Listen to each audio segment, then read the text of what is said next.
This story is titled "My Cheating Fiancé's Friends Attacked Me After I Refused to Marry Her." So I press charges before I get into everything. I just want to say if you're watching and haven't subscribed yet, it really does help more than you think. The channel's been slowing down a bit, and subscriptions are one of the easiest ways to support us.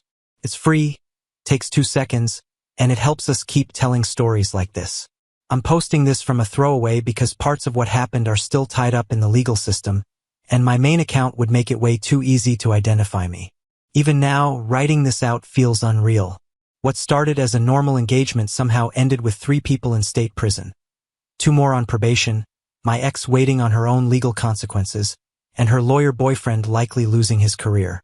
I still have moments where I sit back and wonder how my life turned into something that sounds like a crime documentary. For context, I'm 31, and I met my ex-fiancée, 29, I'll call her Katie, about 4 years ago at the sports bar I manage. I know being a bar manager doesn't sound glamorous, but I genuinely love what I do. I started as a bartender right after college with a business degree I never really used, worked my way up, and now I run one of the top-performing locations in our chain. We have great regulars, strong sales, and a staff that actually likes coming to work, which says a lot in this industry. Katie was the complete opposite career-wise. She was a high-performing real estate agent, the type who posts weekly updates about closing million-dollar properties and humble brags about it online. The night we met, she came in with her high school friend group. On paper, they were all impressive. 2 corporate lawyers, a dermatologist, a finance executive working in hedge funds or something like that, and a marketing director at a major tech company. They were celebrating a birthday and dropped around $600 on drinks and appetizers without blinking. After that night, Katie kept coming back, usually during my shifts. We clicked fast. She liked that I could make her laugh, and I admired how ambitious and driven she was. Looking back, there were early warning signs with her friends. They'd make small comments about my job, things that sounded polite but weren't. Stuff like how nice it was that I was happy where I was, or asking if I'd ever considered corporate management. At the time, I brushed it off because when you're into someone, you don't want to nitpick their friends. Things moved quickly. Within 3 months, she was basically living at my place, and by the 1-year mark, we officially moved in together.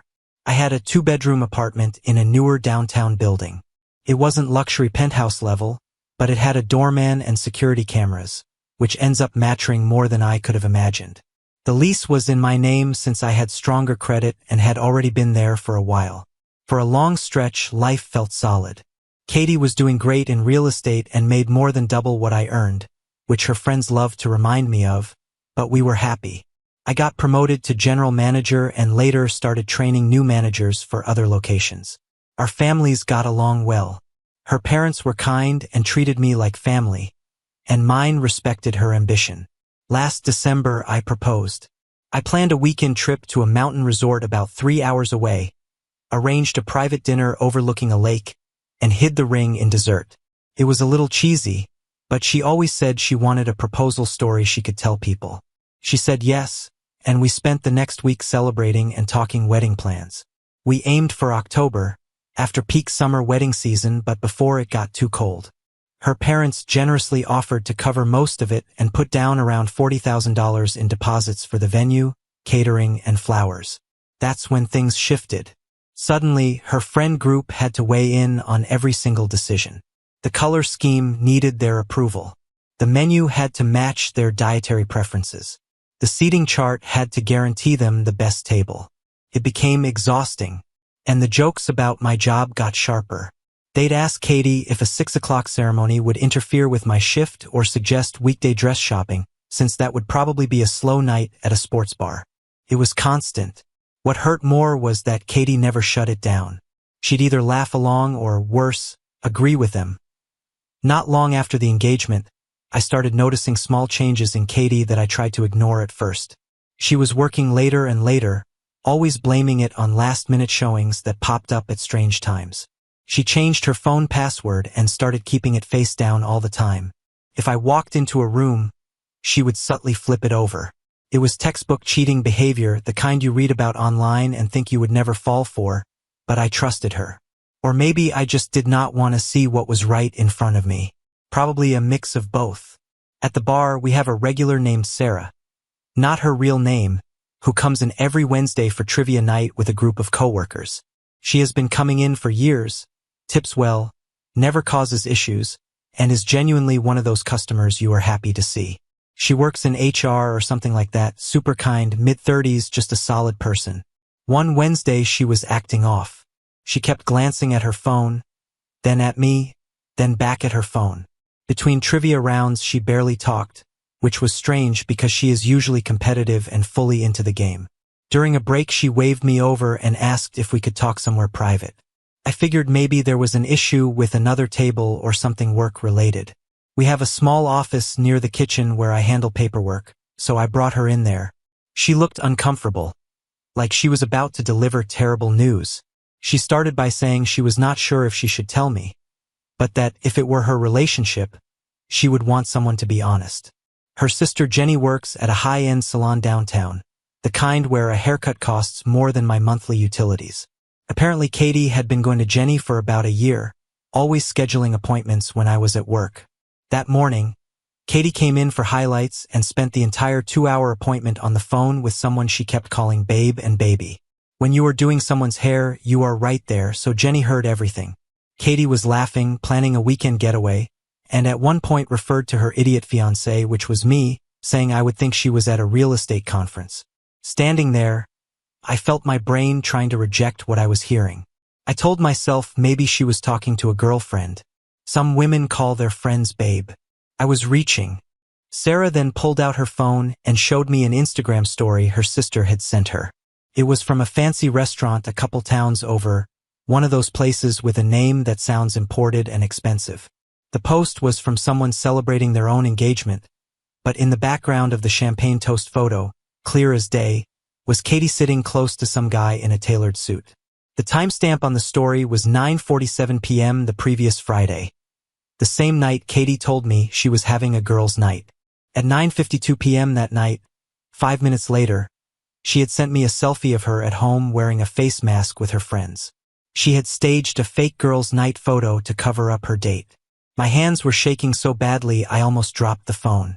I thanked Sarah because I did not know what else to say when someone just shattered your reality. She kept apologizing, saying she felt awful. I told her she did the right thing and comped her groups tab for the night. My owner is understanding about that kind of thing. Then I went back to work with 5 hours left in my shift, running on autopilot while my head spun. I decided not to confront Katie right away. Instead, I did some digging. We had a shared iPad at home that we mostly used to watch shows in bed. Months earlier, when her phone was being repaired, she had logged into her iCloud on it and apparently forgot to log out.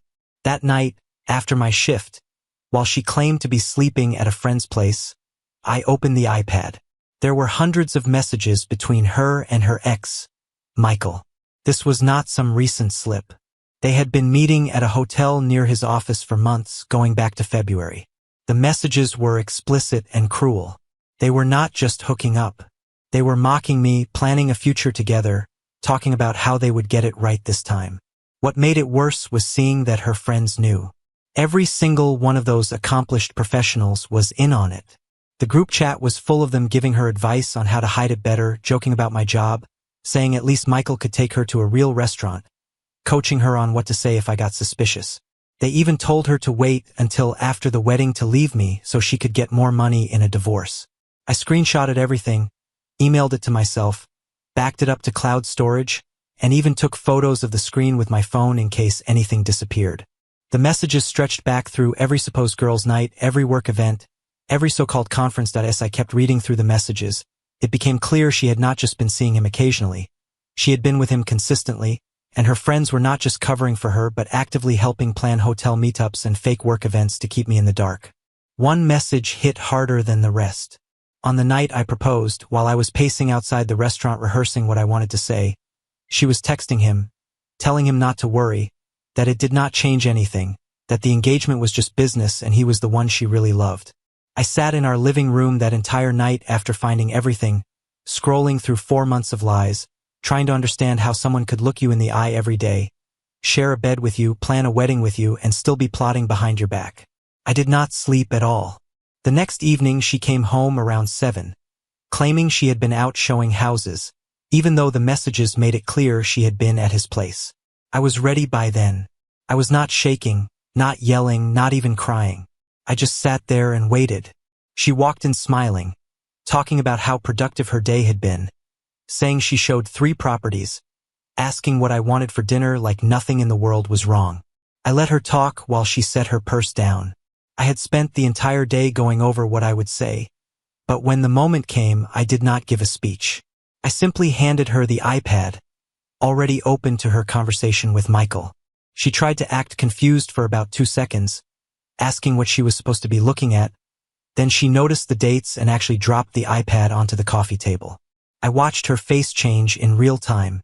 The calm disappeared, replaced by panic, then anger. Instead of apologizing, she started screaming about privacy, about how I had no right to look through her messages. Out of everything she had done, that was what she chose to focus on. I stayed quiet and kept scrolling, letting the messages speak for themselves. When I reached the one from the night of the proposal, I handed it back to her and read it out loud. She started crying, but not in a way that felt real. It was the kind of crying meant to make you feel guilty for catching them. She said it was a mistake, that it did not mean anything, that Michael was her past and I was her future. Based on what I had read, I was not her future. I was her financial plan until she could divorce me for a better payout. Then she tried blaming me. She said I was emotionally unavailable because I worked nights, that she felt lonely, that Michael understood her better because they had similar backgrounds. At one point she actually said that if I had not gone through her messages, we could have been happy. That was when I finally reacted. I did not scream, but I was not calm either. I asked her how we could have been happy while she and her friends were planning our wedding and her exit strategy at the same time. I asked her how many holidays and birthdays she had ruined by texting him right after celebrating with me. There were messages to him within hours of every major moment we shared. She switched tactics quickly and started talking about the wedding deposits, about how her parents had already paid so much, about what people would think if we called it off. Not once did she say she loved me or that she was sorry. It was all about money and image. I told her the wedding was over and that she had 30 days to move out, making it clear I was following state tenant laws since she had lived there long enough to have rights even though she was not on the lease. I was angry, but I was not reckless. That is when she pulled out her phone. I assumed she was calling her parents. Instead, she was texting the group chat. She looked at me and said I was going to regret this, that I had no idea who I was dealing with. I almost laughed because it sounded ridiculous. I told her again she had 30 days and that I would stay at a friend's place that night so she could start packing if she wanted. I began throwing some clothes into a bag for work the next day. She was still typing, crying, but there was this strange smirk mixed in that I should have taken more seriously. I was almost at the door when she said they were already on their way and that I should stay to hear their side. I am not a small guy, and I have dealt with plenty of heated situations working in a bar, but something about the way she said it made me uneasy. Without saying anything else, I pulled out my phone and started recording, just in case, and that decision probably saved my life. I had barely made it halfway to my car when I saw 2 vehicles pull into the parking lot. All 5 of her friends stepped out, the 2 lawyers, the finance executive, the dermatologist, and the marketing director. They were not in business clothes. It looked like they had thrown on gym outfits or something casual and rushed over, and none of them looked calm. I was standing there in the middle of the lot while Katie watched from our apartment balcony above. My phone was recording in my pocket, and I was trying to decide whether to go back inside or make a run for my car. Before I could move, Hannah, the finance executive, started screaming that I was abusive and that they were not going to let me hurt Katie anymore. I was stunned. The others began spreading out, and it hit me that they were positioning themselves to block both my path to the car and the building entrance. Rachel, one of the lawyers, pulled out her phone and started recording, loudly announcing that they were just there to help Katie collect her things safely and that no one wanted violence. Meanwhile, Jessica, the other lawyer, was texting and grinning like this was entertainment. Maria and Ashley stood nearby, looking nervous but trying to appear supportive.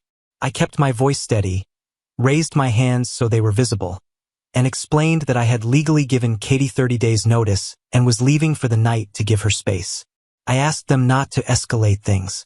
That is when Hannah got right in my face, yelling that they knew about my abuse and that they were not letting Katie spend another night with a monster.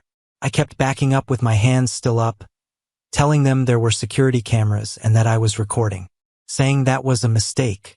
Rachel immediately twisted it, shouting that I was threatening to release private recordings and telling them to grab my phone. In seconds, everything fell apart. Hannah lunged toward my jacket pocket, and as I turned to shield it, Jessica tackled me from behind. I am 6'1" and she is much smaller, but she played rugby in college and knew exactly how to take me down. I hit the ground hard, and she tried to lock me in some kind of hold while Hannah kicked at me. Rachel kept filming, now yelling for me to stop resisting. Maria and Ashley hovered, clearly uncomfortable but not stepping in. I did everything I could not to swing back. I knew how it would look, a bigger guy fighting off a group of women. I focused on protecting my head and not hurting anyone. Then Katie ran out of the building carrying our entire kitchen knife block. Even now that part makes my hands shake. She was yelling about teaching me a lesson and started handing knives out to her friends like it was normal. That is when real panic set in. Jessica still had me pinned, Hannah was kicking me, and now there were knives involved. I managed to free one arm and pulled out my phone, hitting the emergency SOS feature that automatically calls 911 when you press the power button 5 times. I started shouting that the police were coming, hoping neighbors would hear. Rachel kept recording and yelled that no one would believe me. Then Hannah stabbed me. It was quick and I jerked away so it was not deep, but it was enough to need 12 stitches later. There was blood everywhere. I think that is when Maria and Ashley finally realized how serious it had become because they started backing off. The next moments blur together. I remember Katie screaming for them to finish it, Hannah trying to stab me again while Jessica yelled to hold me still. Then I heard sirens. A lot of them. One of my neighbors had also called 911 after seeing the chaos, so officers arrived fast and in force. The parking lot filled with squad cars, and officers came in with guns drawn, ordering everyone to drop the weapons. Hannah and Jessica tried to run but did not get far. Rachel refused to drop her phone until an officer tackled her. Katie stood there holding the empty knife block, screaming that I attacked them and that they were defending themselves. Meanwhile, I was bleeding on the pavement, not fighting back, and the whole thing was captured from multiple angles, my phone recording, the building's security cameras, and Rachel's live stream. The next few hours felt unreal. Ambulance ride, emergency room, police interviews, and endless photos of my injuries, including the stab wound. I had 2 broken ribs, a concussion, the stab wound that needed 12 stitches, and bruises everywhere. I looked like I had gone 10 rounds in a cage fight. What really got me, though, was finding out later that while I was in the ER getting stitched up, they were at the police station arguing with officers about getting their phones back so they could delete personal content. Rachel, an actual licensed lawyer, reportedly said their group chat would be misinterpreted if anyone saw it. That tells you everything. The first night was a haze of painkillers and questions. When the nurse asked me to rate my pain and I said 4 or 5 because I did not want to sound dramatic, she looked at my chart and gave me something stronger anyway. At some point, a victim advocate from the district attorney's office came in to explain what would happen next. I barely remember most of it, but I do remember her saying this was one of the clearest cases of premeditated assault she had seen in years. She turned out to be right. Meanwhile, Katie and her crew were booked into county jail and separated because they would not stop trying to coordinate their stories. Rachel kept demanding her one phone call like she was on a crime show. Jessica tried the "do you know who I am" routine.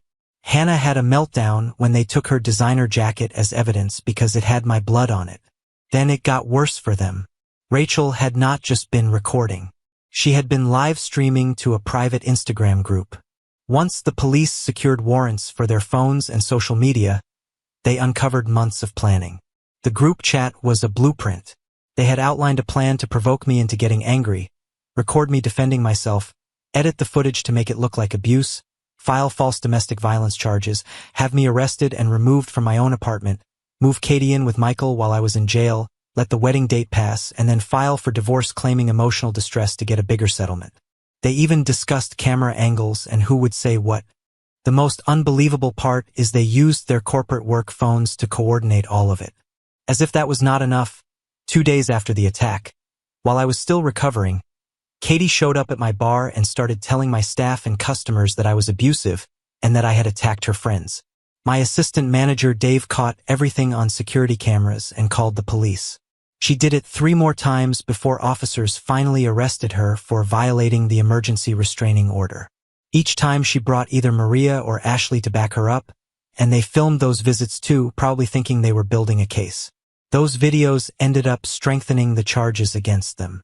Then Michael decided to step in. He sent threatening emails to me and to the officers involved, claiming he had connections and that everything would disappear if I dropped the charges. He sent those messages from his official law firm email. A licensed attorney threatening a victim and law enforcement from a traceable account. The district attorney's office took that personally. About a week later, at the bail hearing, their defense team showed up polished and confident, talking about their clients' reputations and community standing. The judge looked half asleep during their speech. Then the prosecutor began presenting the evidence. Security footage from multiple angles, my phone recording, Rachel's live stream, screenshots of their group chats, searches about staging self-defense, Michael's threats, video of Katie harassing me at work, medical reports showing defensive wounds, witness statements, and the knife with Hannah's fingerprints and my DNA. The judge's expression changed instantly. He set bail at $500,000 each and ordered Hannah, Jessica, and Rachel to surrender their passports and wear ankle monitors. The judge labeled them flight risks because they had international bank accounts and property overseas.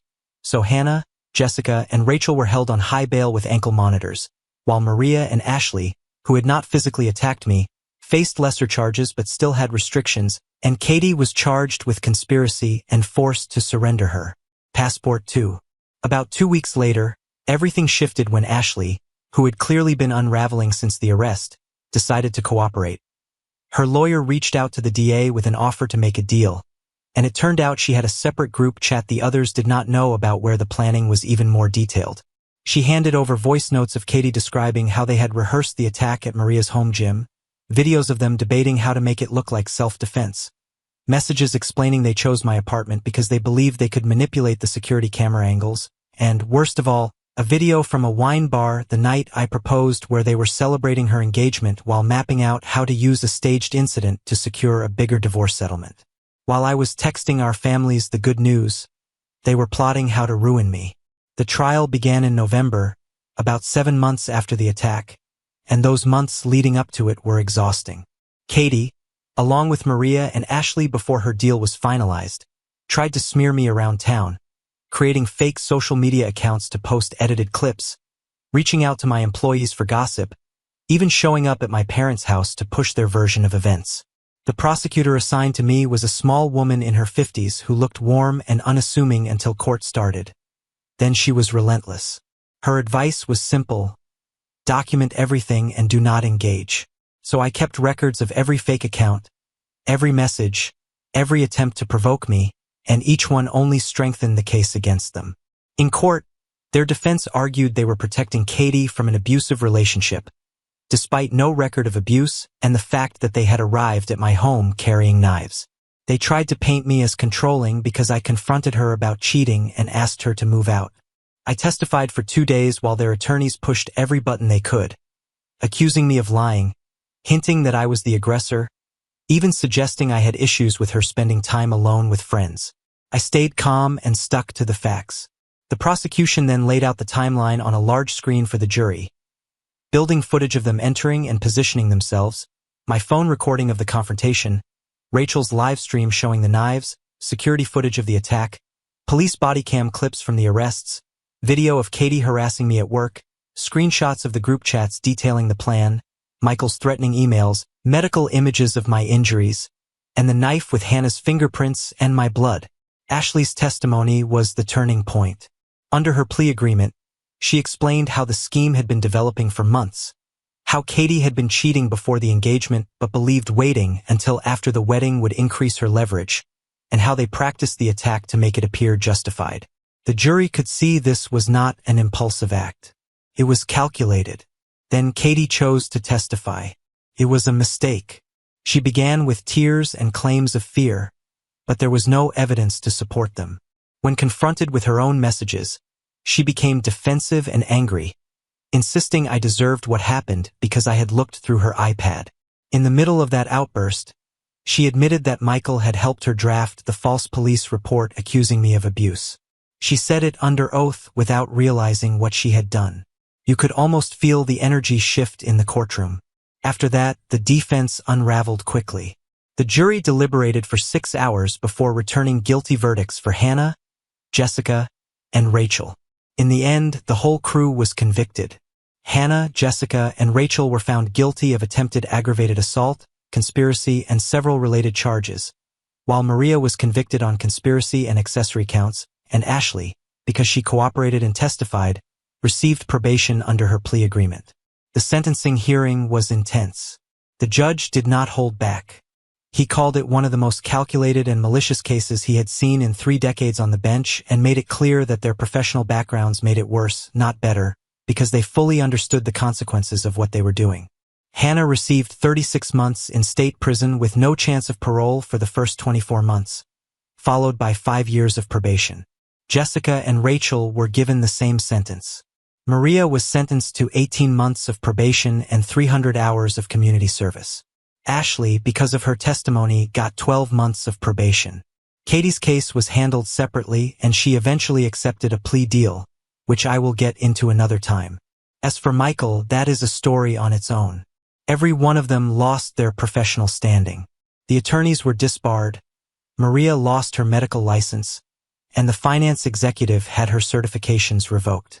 The careers they had spent years building disappeared almost overnight, their reputations were wrecked, and several of them lost their freedom for years. It has been a long road, but that is where things stand now, and I will share updates if anything else happens. Thanks to everyone who followed along and showed support.